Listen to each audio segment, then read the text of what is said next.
It's extra drama for book number 30, Jealous Lies.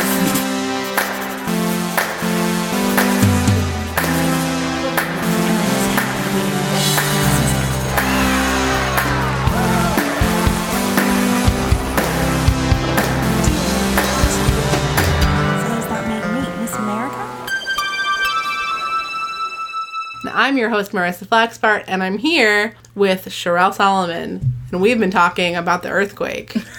We didn't even talk about the earthquakes in the main episode. Bro. There's been, 3 earthquakes and like a million aftershocks? I felt one earthquake. Oh, really? Which one was it? The one on the 5th. Yeah. Because I was sitting on my bed, and I was just like, what? Oh. Yeah. The one on the 4th, mm-hmm. I live on the 3rd floor. Right. So I think that's part of why. Mm-hmm. I was home for all 3 of the 2 big ones and the one that was a pretty big aftershock, I think it was. Uh-huh. So there was like a 6.4, like a 5.0, and a 7.1. 7.1, yeah. All like 100 miles away, right? But the first one, I was at home for all 3 of them. It just so happened. So the first one was so long that I was like, okay, I got up and stood in the doorway. Yeah. Which is already weird to like have the presence of mind that's going on long enough for that to happen. It's only the second time since I've lived in LA that I've felt one that long. Yeah. The first time I was at a BJ's restaurant in Orange County and like the chandeliers were swinging. It was very weird. Then I woke up at 4 a.m. on between the 4th and the 5th when there was one. Oh. And then I was at home on the one on the 5th, the big one that you were talking about. Right. Which was felt like the same but longer and more intense. That's what I was going to say. It was longer. Yeah. Yeah. And it was like a little bit more shaking. Yes. Like an earring fell off of my earring rack here. I know this is all we're talking about here, at least in LA. But then last night when I was trying to go to sleep, we're recording this on the July 7th. Last night when I was going to sleep, I felt like my body was like telling me that there was shaking happening, but there wasn't. Oh, okay. It was that thing of like when you spend all day in the ocean and then you still feel like the ocean is happening. Yeah. It's really annoying. Like, I was going to say, is there another one? Well, because I know people are feeling the aftershocks. I just haven't, but... I felt some on the 5th, like right after that 7.1. Again, I think a lot of it is being on the 3rd floor because the buildings sway a little bit, so the higher you are up, the more... Probably. And we're in the corner, so there's like some like... I think I'm just like... Portion. It was really... I chose to work on the 4th, and I don't know, where I was with a bunch of kids, right? Yeah. And staff was there, and then I just kept hearing them say, are they okay? Are they okay? And I was just in there doing my assessment. And I go in the office, and they were like, did you feel that? And I was like, feel what? And then I started getting like all these text messages like, just give me a thumbs up. Are you okay? Are you okay? And I was like, what's happening? Are you still... Or you're just so invested in I guess I was just in it, and they were like... You didn't feel the earthquake? And I was like, I mean, I guess I'm fine. And I was like, unawareness is going to kill me, I think. I felt nothing. Yeah. Well, but I think there is actually a little something to be said for it. Because as long as, like, we're prepared, I mean, everybody's okay. Yeah, I mean, here's my thing. It's like... I felt earthquakes. I've been here 9 years. Yeah. Earthquakes happen. Yeah. I think this is the first time they've happened in succession like this. Yeah. I don't think it's the last time it's going to happen. Right. Well, yeah, and I don't want to be blasé about it, but it's like it's easy to get really freaked out about it, but it doesn't really help. That doesn't really help. No, it doesn't at all. It's going to happen when it's going to happen, and when the earth opens up and California breaks off. The worst thing I feel like that's going to happen is that we're going to lose service, and it's going to be a blackout.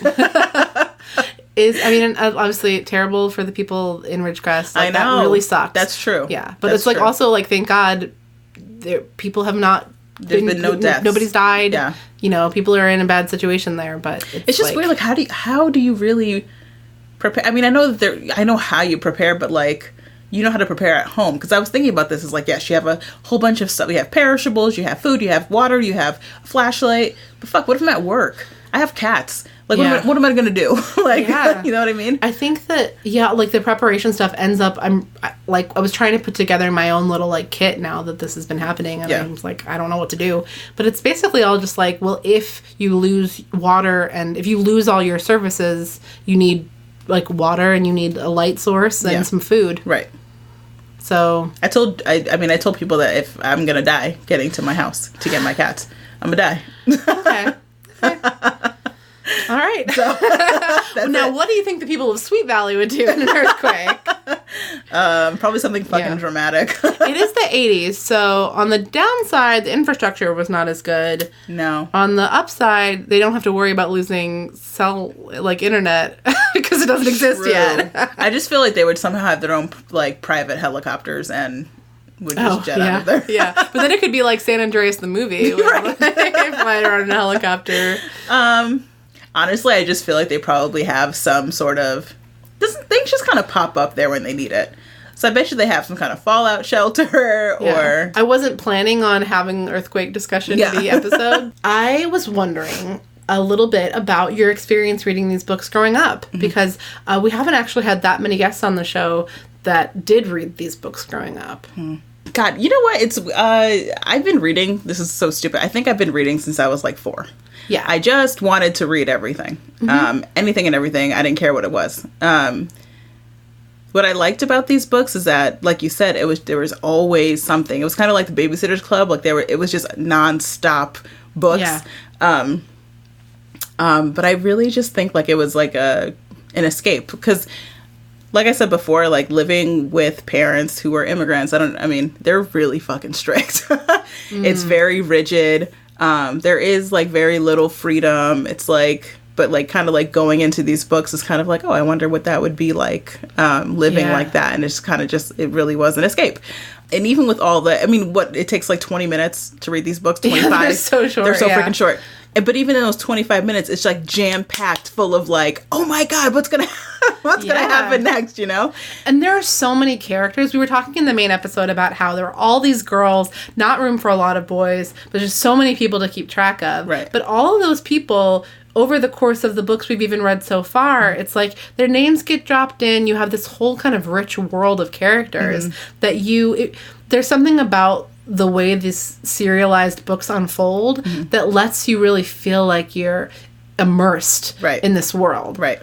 All of any one book has so many interpersonal things that are happening. Right. This one had this crazy shit with Tom and Jean, Tom and Sandra, Sandra and Jean, Sandra and Elizabeth, Jessica and Elizabeth, Jessica and Kara, Kara and Stephen, Lila and Winston, Lila and Sandra and Jean, and the other Pi Betas, and even at the end there, it's okay, well, this book has not mentioned Caroline Pierce or Dana Larson, but maybe once early on, but the book isn't going to do too much work to re-explain who these people are. They're just there. They're it's true. The only people they ever consistently, I know it's, actually, it isn't that, it's not Jessica and Elizabeth Wakefield. It is Sweet Valley High. Yeah. But the only people they ever consistently describe are Jessica and Elizabeth Wakefield. They do not ever describe anybody else. Yeah. You mentioned a Babysitter's Club, and Babysitter's Club, famously has this chapter 2 that's always, the story of how the Babysitter's Club came to be. And these are the members, and,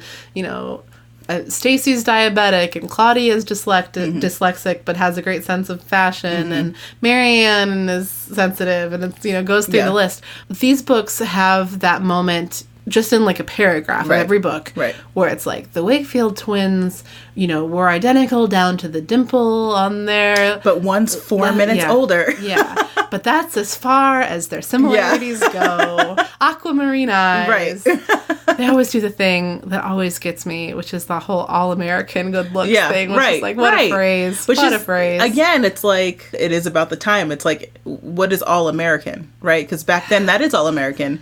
White, blonde hair, green eyes. That in 2019, what all-American is not that. Yeah. It's at first, it raised my hackles, and now as the past couple of years have gone by, it starts it doesn't even make sense as a phrase. What could that even mean?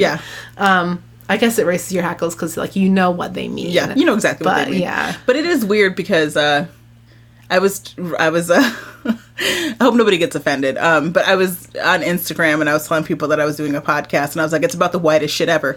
But growing up, I was the whitest black kid ever because of shit like this. And at first, I grew up in a very white town, but I also read a lot of books like this. And it's there's no representation of black kids. So it's that is regular. That is what regular kids do, right? That doesn't make any sense. Nobody does that. You know what I mean? Yeah. Now I'm old enough to understand that this makes no damn sense. And it wasn't realistic it wasn't the way things were in the 80s either. Not at all. Sure. No. Yeah, I mean, first of all, I'm sorry if anyone is offended, but it's like a statement of fact. Yeah. I'm pretty sure this is the whitest shit ever. Yeah. My sweet cousin Megan was a guest on the show a few weeks ago, and after we recorded our episode, she texted me because she had been given some thought, and she was afraid that maybe we were insensitive or were like coming across the wrong way when we expressed some like just pure glee at the fact that in passing a character came up who was black, and we were like, oh my god. Yeah. Like, it's so rare. And we don't discuss it at all because there's nothing else to her. She's just there. Yeah. And part of me is almost like, well, that's kind of nice that this person can just be a part of the pastiche. Do you remember how they described her? I remember that she had short hair. Okay. Of course, she was very beautiful. Right. She was just like one of the people hanging out on the beach. But what was strange, it was strange that we never heard of her before, and she hasn't come up again since then. Yeah. But Megan was expressing some like, I hope people know that it's not just like, oh cool. Like, I don't know, like we're excited about the novelty. But, I mean, it's more like, oh, finally there's something else in these other books. than, and then like you were saying before, there's like, one Hispanic person. Yeah, that's going to come up in the future. Eventually there's like an Asian girl. Right. And it's like, and those books, of course, have to be about that. Yeah. But the way the books are set up, it's almost like if they weren't about that, it would be strange. Yep.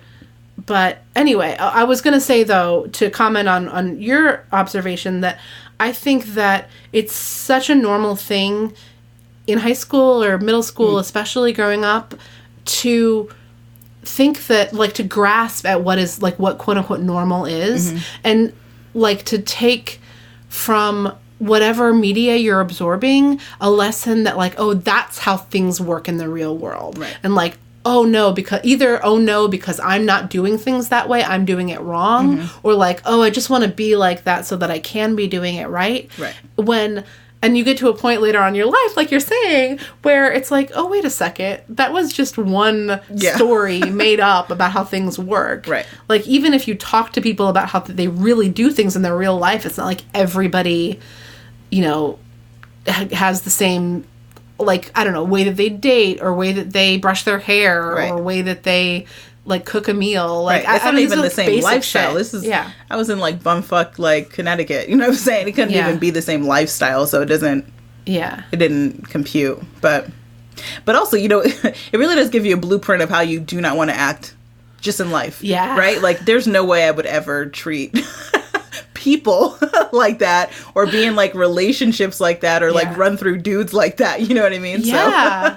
So that's and most of the time, especially lately, I think these books, when we stop and think, what is the lesson that these books are would have been teaching the young people reading them, I get like, oh my god, I'm worried about this. But lately it's been a little bit more like, oh, well, I think this might actually teach young girls who related to this character that they don't need to make the mistakes that she made. Right. Because they can see the error of her ways. Right. And that's a good lesson. And it sounds like maybe you got that a little bit out of the books. I mean, like, just with Jealous Lies, it's just like, it's instinctual, but like, just fucking tell the truth.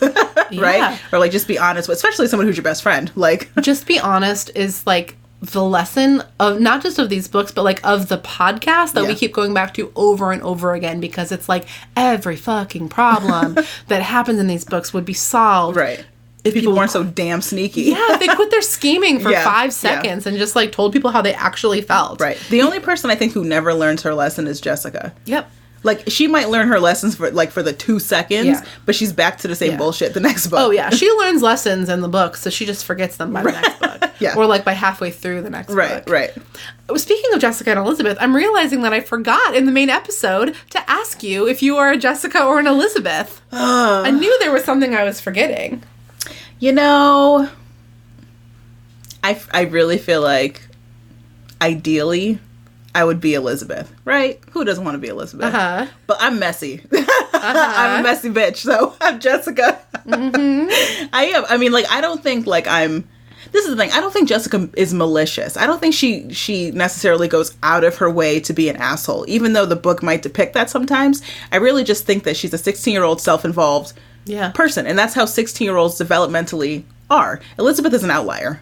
But like, Jessica's popular. She wants what she wants. She's ego driven, or she's id driven. Like, that's just who she is. Well, and in fact, Jessica is often explicitly doing whatever conniving evil thing she's doing because she thinks it is the best thing for the person that she's doing it to. Exactly. You know, if I get Elizabeth away from Enid, then Elizabeth will have a more fun life because Enid is dragging her down. Right. If I break up Kara and Stephen, I don't think this happens, but like if I did that, it would spice up both their lives because they could be free from the like humdrum lifestyle of monogamy. There was this one book that I don't know what number book it was, but there was one where I'm pretty sure Elizabeth was at a party and she was trying to get away from, I don't know what it was, but she bumped her head and ended up in the hospital.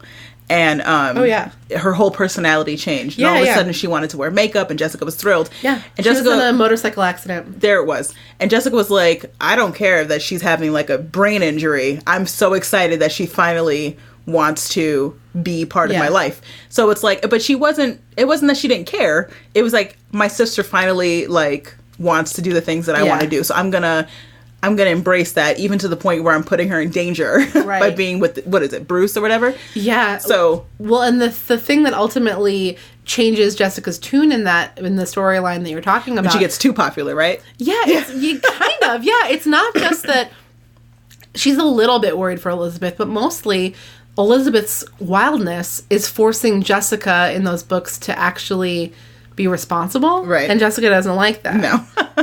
No. So yeah, anyway, I appreciate that you are Jessica. Yeah. Welcome, Jessica. Are you a Jessica? No. Oh, you're Elizabeth. I'm such an Elizabeth that I am learning through these books about my own flaws. Really? Like, oh yeah, like maybe being a little bit too up in people's business. Like maybe like go ahead and say how you're feeling, even if you're afraid that it's going to hurt somebody's feelings. Elizabeth is up in people's business? You think she's nosy? Not on purpose. It's just that like she ends up getting involved in people's business very easily. It's like and this book was a rare time when that did not happen. But she wanted to. You could tell that she was like, tell me what's going on. And when I say don't be so up in people's business, I don't mean like I'm not actively seeking to be in people's business, but it is very easy for me to get sucked into other people's drama. Maybe I should put it that way. Is like by force, but I will go there like real quick. Is it kind of like, because sometimes I feel like, and this, like, I'm a therapist, so like sometimes it's like I feel like I'm like empathic. So it's like I pick up on other people's stuff, and so I get into it. Cherelle, I feel exactly the same. Okay, so that's how, it is very true. It is a thing that happens. I'm realizing it more and more. Like, as soon as I sort of became aware of that, or like started thinking about it that way, it was like I started seeing it everywhere. Yeah, totally. Yeah, no, you can totally get wrapped up in that. So I guess, and I mean, there's something that's so beautiful about that, so I don't mean to say, like, don't. Oh, no, it's totally beautiful until you start to get real frazzled by it. Yeah. It's exhausting. Yeah. And then the other thing that Elizabeth does is that she will give everybody else great advice, but sometimes not take that same advice herself. Like, if she were advising herself, she would say, you know, just be honest, like say how you feel, like don't keep it to yourself to spare someone's feelings. Right. But she totally, totally. Instead, she ends up being worried about like things that she shouldn't be worried about, and it ends up hurting her. Right. So, it's so ridiculous. I'm not trying to be cryptic. I really mean it in like a general way. No. Like, oh, this is something that sometimes I do. Like, and so don't do that, Marissa. No. I mean, and that's the thing. It's like, I get it. They're twins. They're different. But like, they're so to the extreme, right? Like Jessica could use a little bit of Elizabeth, and Elizabeth could use a little bit of Jessica, but it's like none of them got the other person, right? Yeah. And it's just like it's so ridiculous. Oh, ridiculous indeed. Yeah. Welcome to Sweet Valley High. But I love it. Yeah, me too. Well, thank you. I appreciate you sharing your story. As unique as your story is, I have a feeling that the idea of like escaping to Sweet Valley is probably what brought most like young girls to the series for their own reasons. Like maybe because they were dorky, or like because they felt lonely, or like whatever their reason was. Right. I think that more than anything, I can relate to the part of your story where like you just wanted to read anything. Right. But when I was really young, I didn't want to read books that didn't have pictures. Right. I don't know. I wanted to read all the time, but like if it didn't have some pictures, I was less interested. So. But this is kind of easy to paint a picture, no? Yeah. Yeah. Definitely. So it's like you kind of, and you know how like these days, like Netflix, like sometimes I just want to watch a show where you can like be on your phone while you're watching the show. Yeah. And this I kind of feel like I could read this book and also be thinking about other stuff, you know what I mean? Yeah. That just takes too much of my brain power to like really. Sure. What's it called? The like second screen or whatever? Yeah, basically. But it's like your second book. Like, Right, exactly. Yeah, it's not. Yeah. Or like you could be writing a letter and reading the book I'm just at the using same like one side of my brain to Yeah. read this and like, Yeah. no, I can do this. Mm-hmm. I mean, I definitely read some of this book in the car again, and I read some of it during lunch. Right. I mean, that's multitasking. Right. Cherelle, thank you so much for doing Thank you for this. having me. And good luck with the earth and your cats. Thank you. If you ever want to borrow any more books, any books, I have a vast collection that I just sort of pilfered. Like, pilfered is not the right word. I just like ransacked. I just ransacked it. Dope.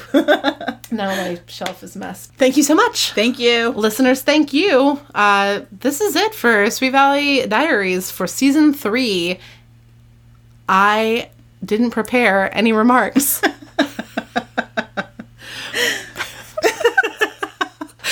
let's just leave it at that. Yeah. Keep up with me at Sweet Valley Diaries on Instagram and at Sweet Valley on Twitter. Send me an email at sweetvalleydiaries@me.com. And if you haven't looked at it yet, there's a little website called sweetvalleydiaries.net that's been around since 2006.